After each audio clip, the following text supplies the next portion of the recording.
Thank you, Reverend, for agreeing to join with me on this show.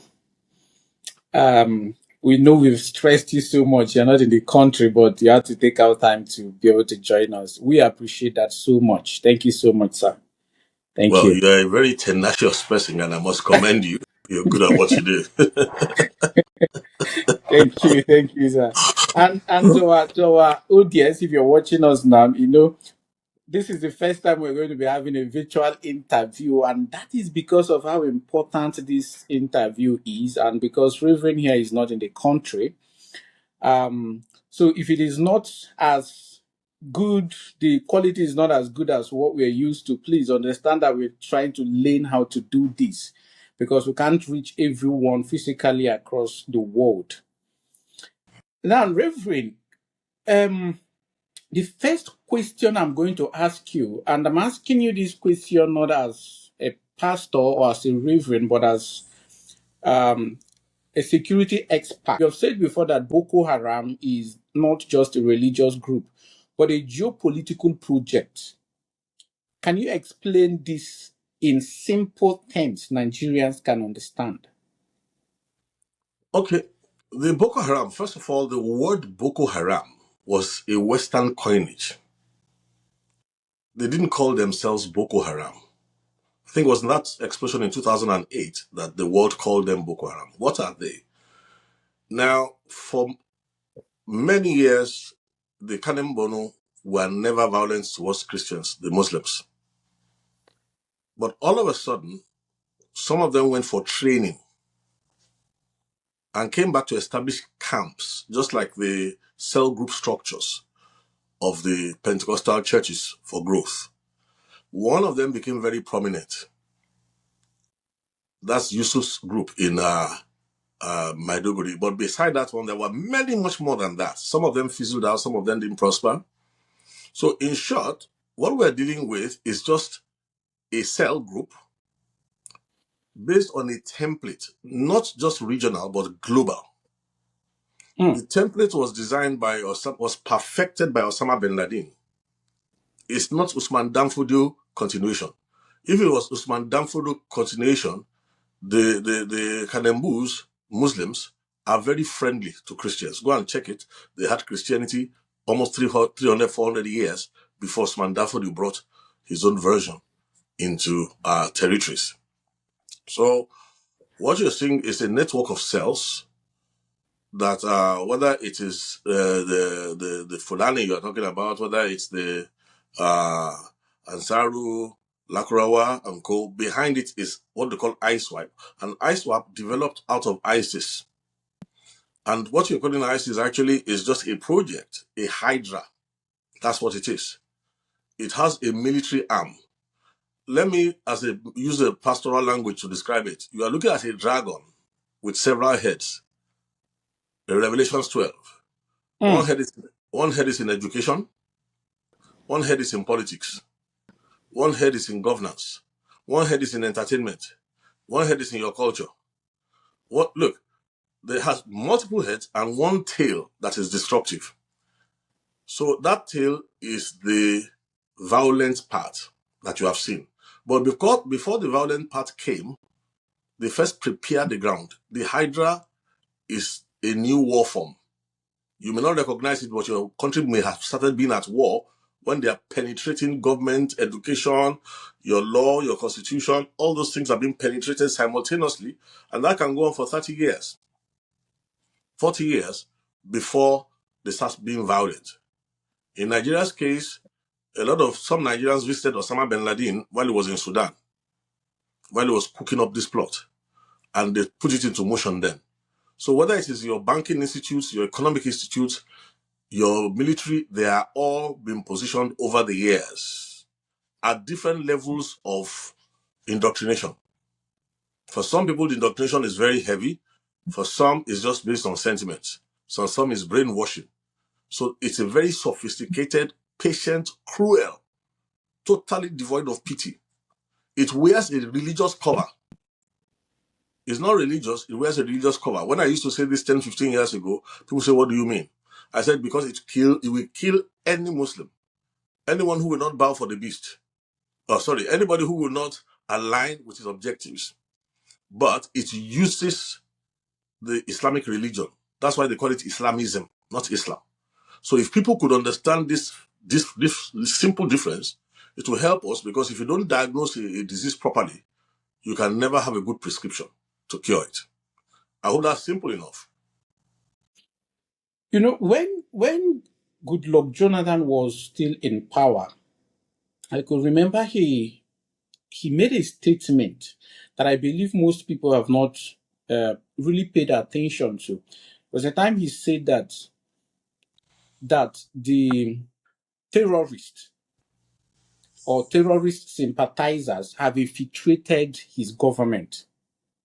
And then recently, I've been able to gather some very surprising or rather chilling headlines about some of the northern leaders, both politicians and even the Sultan of Sokoto. And I'm going to be reading them out for you and ask you what you think. If you think the northern leaders and prominent politicians are becoming part or supporting this terrorism. And the first one is, it was reported by BBC News. The headline says Sultan of Sokoto condemns Boko Haram crackdown. And in another news, he was quoted to have said, "You fight Almighty Allah when you fight Boko Haram." And then in channels, this was reported in channels, he said again, he was quoted to have said that Sultan demands amnesty for Boko Haram. And then in Daily Post, this was 2nd June 2014, he was quoted to say that, he said the headline is Sultan of Sokoto tells Boko Haram to stop killing Muslims, which of course people would interpret to mean that Boko Haram can kill any other, whether Christians or not, but don't kill Muslims.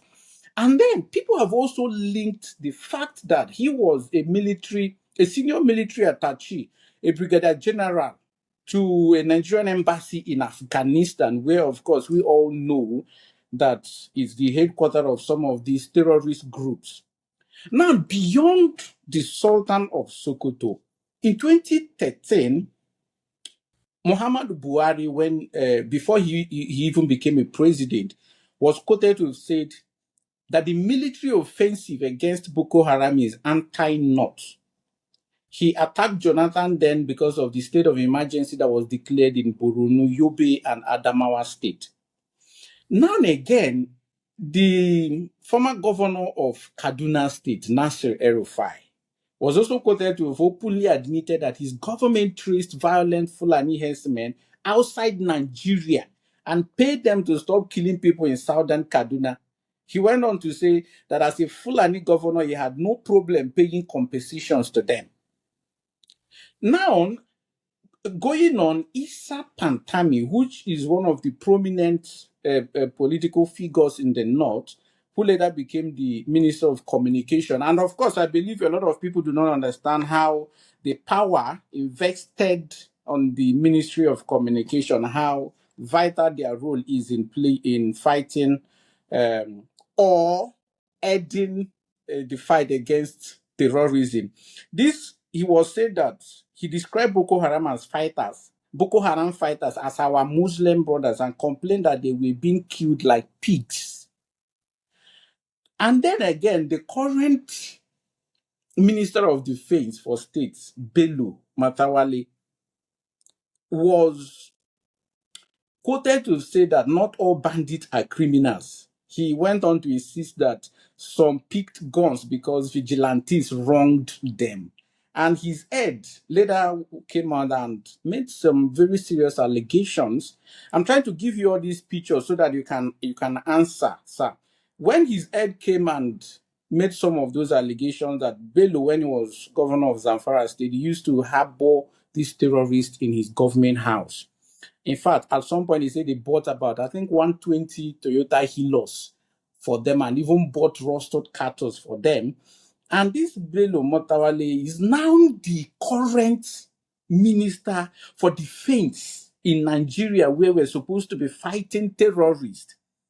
And then the almighty one, our current vice president, our current vice president, he was quoted to have said in 2011 that the Boko Haram people are human beings who deserve fair hearing and call them our brothers, calling for dialogue instead of a hard crackdown.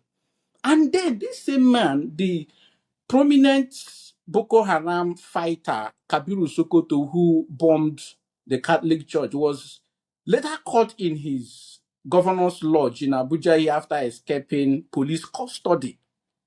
This is also a man who, Sherif, who was also a governor in Boronu, once was quoted to have said that he's not the one that started Boko Haram, that is Kashim Shettima. And Kashim Shettima, during their presidential election, presidential campaign with Tinubu, said that he was going to be the one to fight terrorism, that Tinubu would take care of economy. Now, someone like me who like to think logically about these things, it makes me feel uncomfortable. And then the question is now, sir, is it possible for us to truly separate our government from the terrorists? Thank you very much. It's a very simple problem that has a very simple solution. So let me come at it from the solution so that it will make things very clear. Number one, the state of emergency declared by the president is an inept, unsatisfactory, and incompetent response to the problem that we have on ground. Like you did say, Jonathan in his days did confess that, look, they are even in my cabinet. Now, why did I say this? What Nigeria is dealing with and has been dealing with is a new war form. A form of war is a new form of war. Many nations of the world have realized it. And when you have a new war form, you have to go back and get an innovative, creative, disciplined solution. So the number one thing is that right now, Nigeria should declare a state of war.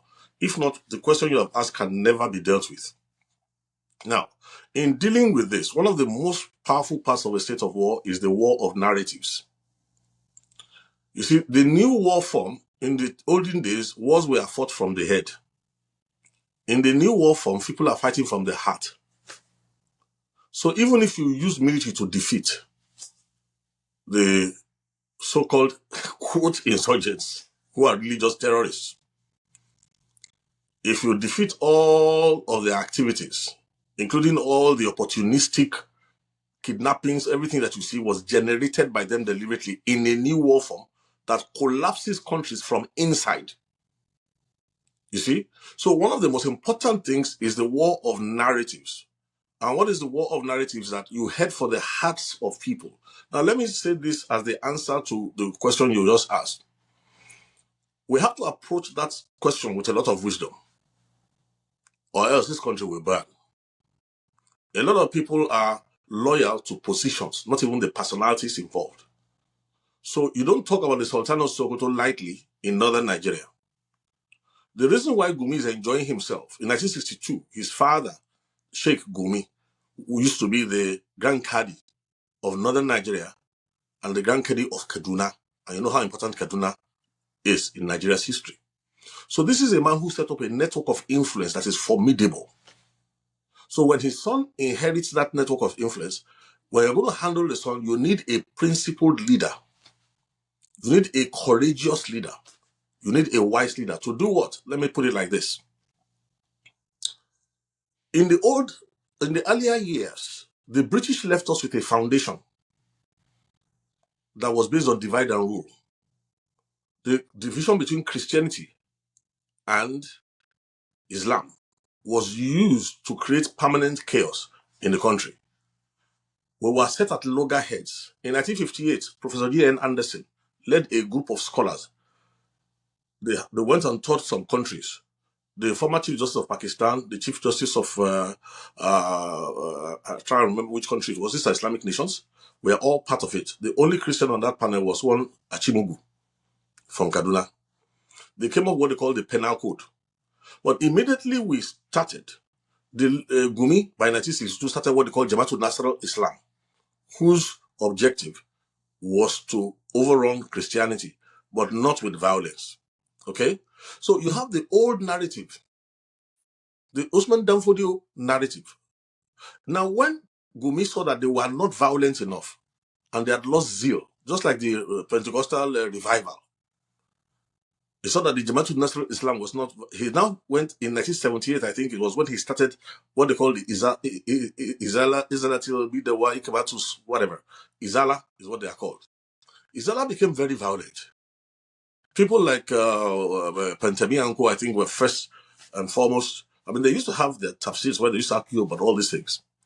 So Izala was the one trying to bring back killing of Christians, total Sharia, this and that and that and that and that. So you have a mixture of two here. Those who were guilty of using Islam, if you wanted to get forward in the army promotion, you wanted to get forward in the civil service promotion, look, you wanted to get an oil license, it was always more advantageous to be a Muslim who does Salah than to be a Christian. All these things will allow them to fester through the years. But when this new superior one now came, it now is opportunistic. It exploited the old fault lines already, and then began to ideate, began to spread a new narrative to divide Nigeria into two based on religion in a violent way. So in treating this thing, we have to handle every case with wisdom. Why? Or else you'll be helping the terrorist.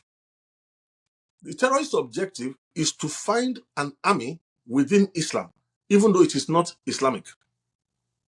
It's supremacist. It has an agenda.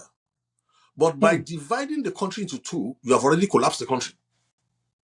So we have to be careful moving forward that I mean, it pains me that this man, what was his name, that just died recently? There's this old imam.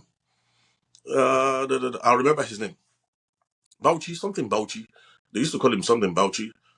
Very popular in northern Nigeria. He just died recently and he was buried. We will have needed people like that today. There's a former minister of defense that Nigeria has, very urbane, wise Muslim. We need people like that today. Why? You can't just get up today and just declare all these names that you have mentioned, even though some of them are terrorists and they are backing terrorism. But if you just say it generally like this, they will now band up and persuade half of Nigeria that you are after Islam. Whereas you are after murderers, people who cut the bellies of pregnant women, people who smile on television, people who sit in posts in government, and they slit the throats of people. People who, I mean, for years after a while, I had to stop because the mass burials have been a consistent factor in northern Nigeria for a very long time. I started my own work in the mission field in the year 1999, 2000. After a while, in fact, I had to stop because the pictures, the mass burials were just too much. But they were also controlling media. So what am I trying to point out to you now is that it is obvious that some of these people are terrorists, but some of them are not masterminds. Some of them are just carrying the narrative because the narrative is profitable. And that's why a state of emergency is a joke. It's a completely unintelligent response to the problem we have on ground. A state of emergency is a pacification strategy. Because as usual, gullible Nigerians are now moved to, they change the new general, they change the new general. Is that what will solve this problem? Yeah, we have not even begun to. What you are saying now is called the war of narratives. And it has to be approached intelligently. You need to bring out global imams and scholars who point out to you that these murderers who are slitting people's bellies, cutting people's throats in this modern day, raping 13-year-old children, you need to ask the question in Nigeria, is this Islam? Let them come out and say, yes, this is Islam. Then we can make a blanket statement. But if they come out and say, look, where in Islam do you see anybody cutting open the belly, cutting the throat of people? And they're able to say, no, and prove that it is just like Pentecostalism has its own sect of some people who interpret in a particular way. What I'm trying to point out to you is that you need to isolate this minority because they are a minority. El Rufai is not even hiding his own anyway. I mean, frankly speaking, he's one of the few cases that shouldn't be walking around freely. Pantami should not be walking around freely in any serious-minded nation that knows that there's a war against terrorism.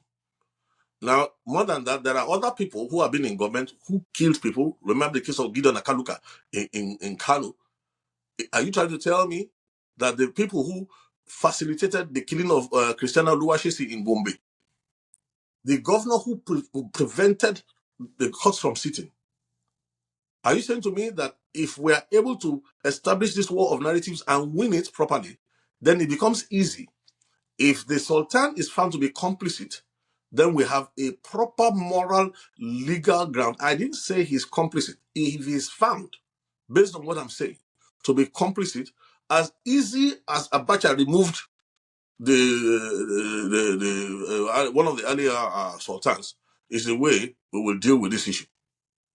But if we don't establish the war of narratives properly and put this into place, people will just be excited on social media and they will continue as they have continued.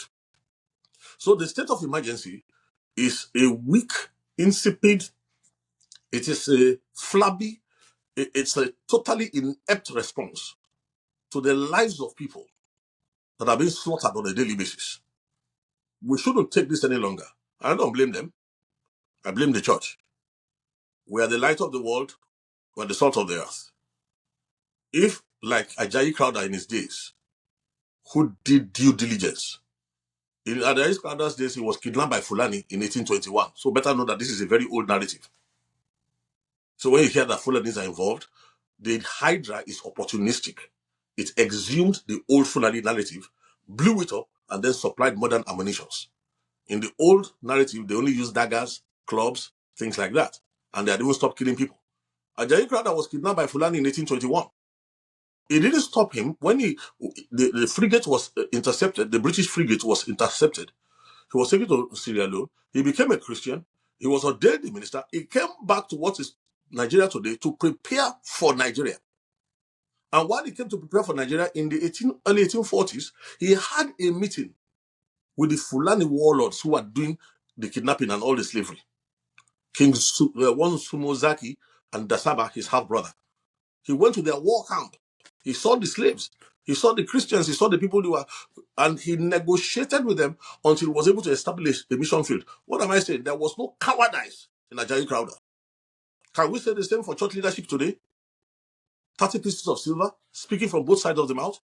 And more than that, if you look at how Ajayi Crowther not only had the courage to face the Fulanese and to tell them point blank, engage openly, you'll find out that that spirit of power, of love, and the sound mind has been replaced by quotation and political speech.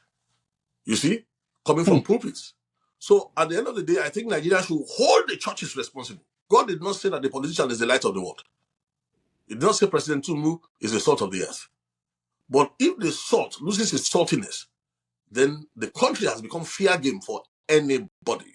So what am I trying to point out to you is this, is that it is the church that has the experience, has the strength, has the moral rectitude, knowing that the mosque is under attack because Islamism is a cover, using Islam.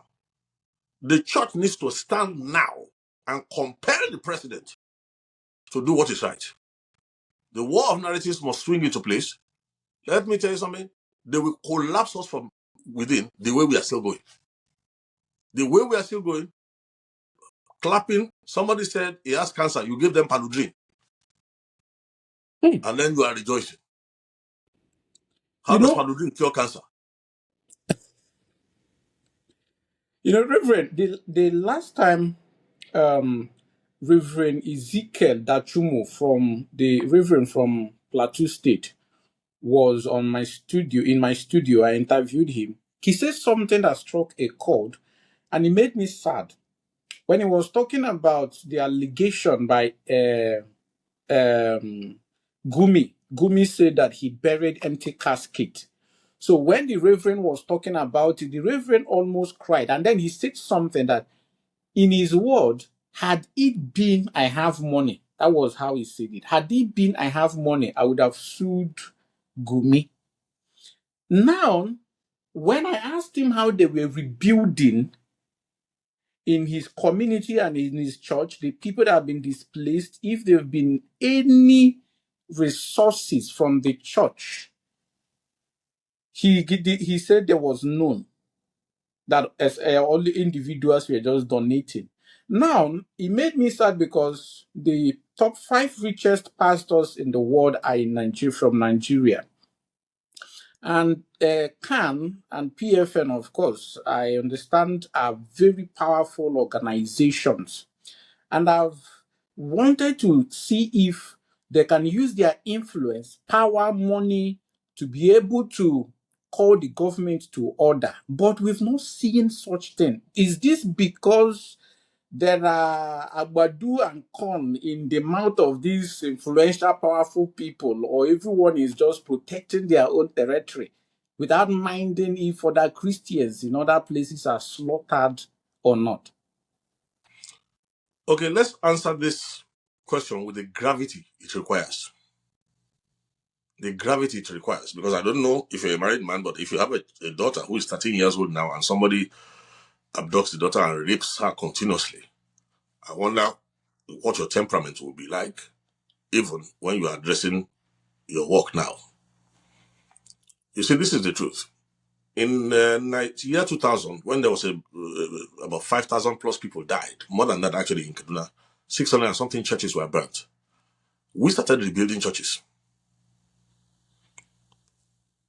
Everywhere, whether as the slaughter was moving from Bauchi to this and that, we went around doing trauma counsel, supplying all sorts of aid, blah, blah, blah, blah, blah, blah. Now, that is not the solution. We have passed that level now. Let me tell you the truth. Even if you did all that right now, you are like a man who sees somebody who has diarrhea, who is messing the place all over. You went to clean the mess, but you have not tackled the diarrhea. So if you leave the diarrhea, what will continue to happen?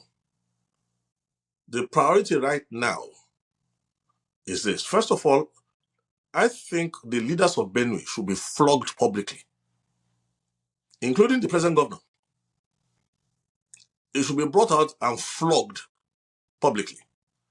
When we drew the frontier line, when this thing got to Plateau State, I addressed the Plateau cabinet in their most distressful hour. At that time, they practically didn't really have an idea of what is going on, who is doing this, what is going here. So when I was invited as a consultant to talk, the governor looked at me and said, Southerner, okay, talk to the cabinet. So I did. Now, when I started from like 1947, I began to trace and show them that within their territory, this happened, that happened. Serikin Yaki of this did this, that. The homes one by one. I remember I got to a particular terror attack in the state. One of the commissioners burst into tears. It was his parents. They were pastors. They were killed that night. Now, this is the challenge. I told them something. I said, if you don't understand the Hydra, you can't handle the Hydra. So, we put into motions a wisdom to cage this Hydra. God is my witness. And I say these things because of the gravity required. At the time we were working in Plateau, and of course, once the politicians got what they wanted, they stopped executing what we asked for. If not, we will not have this problem in Benue today. While we were in Plateau, we started sending warnings to Benue, Kogi, and Kwara. It's your turn. It's your turn. But the problem now is this, is that the average Nigerian, as long as he has food in his belly and has somebody to be distracting him, in the war of narratives, we couldn't win because, look, a man met me. He used to be in Maiduguri. I was in Maiduguri about 8-9 years earlier when I said to them, stop preaching prosperity message. What you need right now is a message called the preaching of the cross. For the preaching of the cross to those who perish is foolishness. But to those of us who are saved, it's the source of God's power. The bishop met me 8 years later in Abuja. He told me, say, When you were talking to us then, you didn't make sense. He said, now my cars are in the garage in my house in Maiduguri. I've not been in my house for 3 or 4 years. I dare not go back. All the mansion I built, everything is of no use to me. So what I'm trying to point out is that the advantage of the church and what we need to do is this, including Reverend Ezekiel Datomo. First of all, the whole church, we need to admit that we have failed this country. After all, we are the ones who claim that we have the Holy Spirit. And one of the functions of the Holy Spirit is that he shows you things to come. You can't defeat this Hydra without the help of the church. The Comforter, who is the Holy Spirit, he will not speak of himself. He will bear witness of Christ. He will show you things to come. Now, if indeed we have an agency that shows us things to come, now between President Tinubu, this Hydra, the infiltration, and the church, who is it that knows things to come now? We are making an embarrassment of ourselves and making a public spectacle that Jesus Christ, look, will cane us. You know, Jesus knows how to cane people. We will receive a proper lashing. If we think this is about building churches back, this and that, look, even the federal government, the NEMASA, whatever they call it, is NEMA, or whatever, NEMA, whatever they call the emergency, whatever thing that they have. Even in there, what they have is more than enough to care for all IDPs within Nigeria. But even in that place, there's discrimination. The war of narratives is there. So why will we leave cancer and be asking people to use Daraprim? Please, let's get serious. Already this thing is in the Southwest. And let me place a warning here. This Hydra has no respect for the Southwest. I remember in those days, once you hear the cry in Kaduna, which means they've killed somebody, a certain set of people melt into thin air. There's no room for that nonsense anymore.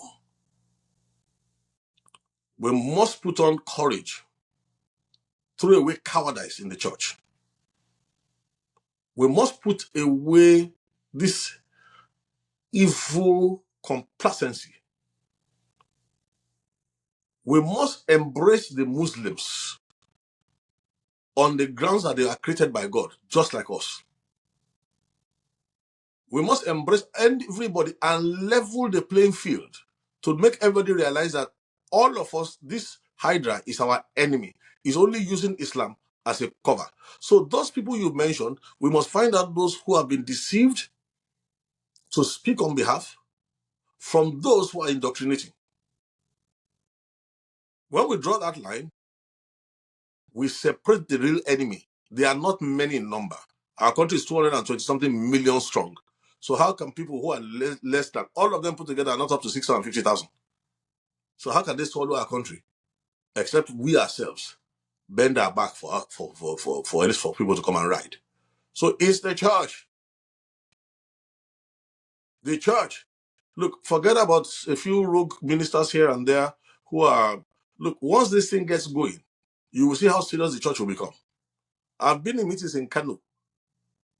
I've been in meetings in diverse places where when the church comes together in those places, after there's blood in the streets and the government is cooperating to get rid of all the evidence, come and see how we fellowship together. In those days, as a Pentecostal, we had the Pentecostal arrogance. But when I entered the fields with white garments, we are all worshiping together. I attended the meeting of church leaders in one part of the country. The first thing they asked me, Reverend Thompson, what are you here for? Give us guns. How will you respond there? Except God be with you. Right. So please, let's give this thing the gravity it requires. I've told us the war of narratives is powerful. Then I need all the youths in Nigeria. All we need to do right now is to ideate the youths in Nigeria. A country where those who are above 65 years of age control practically all the assets, the influence, the money in the country, and they represent 4.1% of the population of Nigeria. Those who are dividing us, those who are oppressing everybody else, those who are using money in a useless way, like Ahab, to live while making sure that their children die. They represent 41. Look, 70% of Nigeria is under the age of 30, 35. So are you telling me now that if we ideate Nigerians properly, Do you say that we ourselves cannot remove this fake line of division? Are we the only country with Muslims and Christians? Why can't we remove this fake line of division? I attended Ahmadu Bello University, so I have a lot of friends in northern Nigeria. A lot of Muslims are my friend. That's why it was so easy for me to cross into northern Nigeria. God, by divine providence, had ensured that I attended school in Zaria, in Samaru, in my younger years. So when they said they kill people somewhere, and I said, "Oh, yeah, I'm going to Bauchi," it's people who are there, not animals. Brilliant people, wise people, moral people. So if we win the war of narratives, we erase this stupid line of division, and isolate people like El Rufai, Issa Pantami, and co. We can isolate them. The global attention is on Nigeria. A great door and effectual is open, but there are many adversaries, both without and within. So this is what we need. The war of narratives, number one. A declaration, listen, get me the use of Nigeria. Let me do a course to introduce non-violent direct intervention. Don't think it will end like NSAS. This is different. The person is yet to be born that will be able to answer the strategies, advanced level strategies. I'm talking about the digital divide now. I'm talking about architecture of thought beyond what any of these vampiric analogs who are stealing their tomorrow of their children. To do what? Let me tell you something. If we isolate all these problems properly, nobody, not one individual, not one cabal anywhere can handle Nigeria. We are destined to be the redeemer nation of Africa. Africa is waiting for us. Let's solve this problem here, and West Africa will know peace, and Africa will know peace. With all that you've said, there's something that I want you to be clear on for those who are listening to us. Do you believe, because I've interviewed some Christians pastors who agree that there is a Christian genocide, and I've interviewed an imam who said that there is no Christian genocide. So I'm asking you now, do you think that this insecurity is targeted at Christians I was alone in in Nigeria? Rwanda. I've been in Rwanda many times. Rwanda. Several times. I've been in Rwanda. There is a genocide against Christians in Nigeria. This is the challenge. It's the narrative. There's a genocide. I was in Rwanda. What people don't know is that in 1894, when von Gotzen entered Rwanda, there was no division of strife like Hutu and Tutsis. It was generated. The animosities were created. They were enhanced. Habariyama, whatever the guy's name, what happened was that they would isolate the Tutsis, give them advantages, empower them, and engineer hatred. So when democracy came and it became a game of numbers, not a sophisticated democracy, when it became a game of numbers, after eliminating go and listen to the speech of the first president of Rwanda before he was assassinated. Said between us and the Hutus, there's nothing that concerns us. We are like people from two different planets. The masterminds who designed that are making a mincemeat of Nigeria. And here we are talking at a level of thinking that is so low that's why they look at us and say that we are emotive, we are intuitive, we are unscientific, and we are incapable of critical thought. Now, even if they say that about the world, what of the church? Don't we have the mind of Christ? So forget about all those petty nonsense. Nigeria is like a patient that has cancer, HIV, Ebola. Now, the cancer is the genocide. So, if we are lucid, we get our narrative right, we'll prove it to anybody, any blind person would know that there's a genocide ongoing in Nigeria. And like I said, when the Sultan said, if there's any proof, I asked him one simple question. Let them create an ombudsman, let us come, which is part of the war of narratives anyway. And let us bring pictures from way back. Let's bring statistics. I will even bring witnesses, families, one by one. People whose children have been butchered, daughters raped. Children who still have mental problems today when they put machete cut on their head and they survive. People I know, pastors I know who have three fingers. Some with marks on their head, you will think they are touts when you meet them. So let's look, that level, there's some levels of talk I don't engage in. If we keep stay at that level, we will lose Nigeria. Now, the insecurity in the country is not just in the north or north central alone or in the southwest. There is so much insecurity too in the southeast. And this insecurity in the south, it seems to have a different dimension, a different face. So I want you to also speak to that. What do you think is the reason why the southeast has become so violent, so, it has become abandoned? Some of us who are from there can't even travel home for festive season. People have said it's IPOB. IPOB said they are not responsible for the insecurity in the southeast. So, as a security expert, what do you think is going on in the southeast? I think you need to just go and call people like Professor Patu Tomi if we're going to discuss this at all here. I don't want to digress into this because handling the Igbo nation is one of the key factors in the future of Nigeria. We need the Igbos within Nigeria. But something has to happen to the Igbo nation. We have to execute a major operation, which we started doing some years ago. So go and look for Professor Patu Tomi, look for, Dr. Christopher Collade is gone, but look for Professor Anya. Anya. They will tell you that I sent in a team to England to understudy why the Igbos became bone enemies with Northerners when it was not so prior to independence. Many years before independence, Igbos had no problems with Hausa people or Fulani or Yorubas or anybody. But the proof I brought back, which I showed to even the Afenifere chieftain, Chief Adebanjo, who's gone now, we had a meeting and practically all the leaders of the Igbo community were there.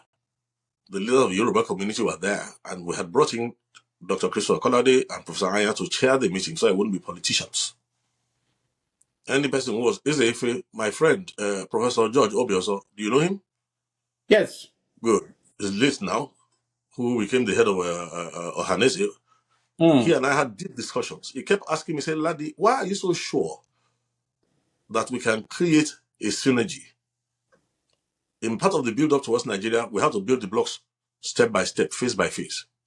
The first phase was what we call the Yigba, which was Yorubas, Igbos, Edo, Efik, and everybody in between. And George Obiozo used to ask me, say, Ladi, why are you so sure that where Zik and Adenino Ogusaya failed to unite these two, why are you so sure this will work?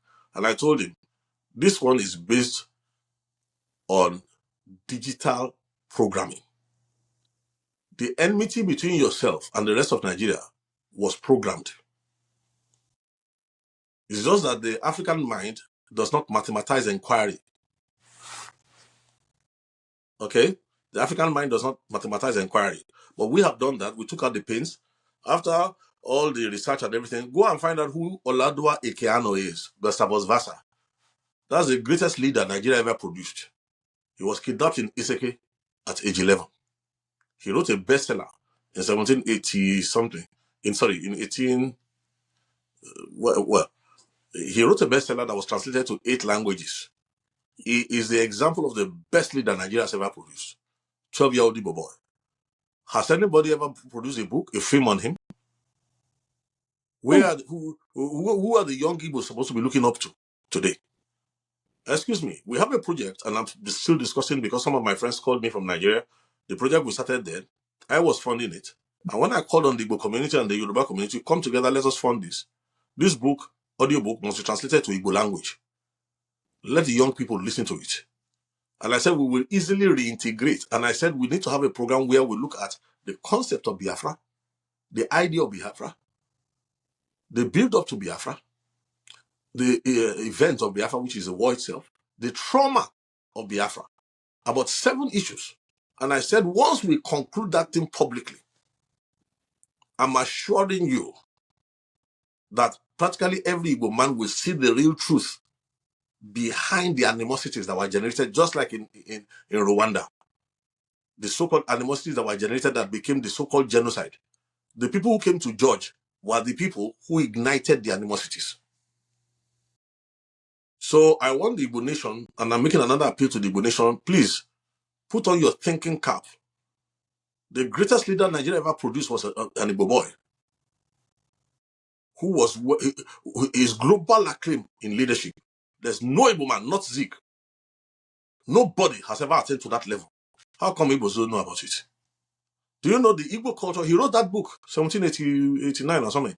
In that book, when I read the book he wrote, the Igbo culture that he described, which he described even in British Parliament in those days, he educated himself. He bought his freedom twice for £40. As a slave, he earned the money. The whole positive aspects of the Igbo you see today, he had it, and more. The wisdom Igbos have thrown away out of the window. The diplomacy that Igbos have thrown into the bush today, that Igbo boy had everything. So when I look at Ajayi Crowther and Yoruba people have an exemplar to look up, I wonder why the Igbo community will have such a great leader, such a magnificent leader at a global level, and not realize that if you look at the land mass given to the Igbos and this energy of the numbers of the Igbo land, God in heaven did not create Igbo man to be contained within a small territory that can fit into one state in northern Nigeria. But why doesn't the Igbo man find the wisdom for us to revisit the past and create the proper future for Igbo children instead of the obvious disruption that is leading nowhere? Look, I told the East in those days to give advance warnings of what is happening today. So I know the available social implements that others don't have, that the East has. So please, let the government go and wise up.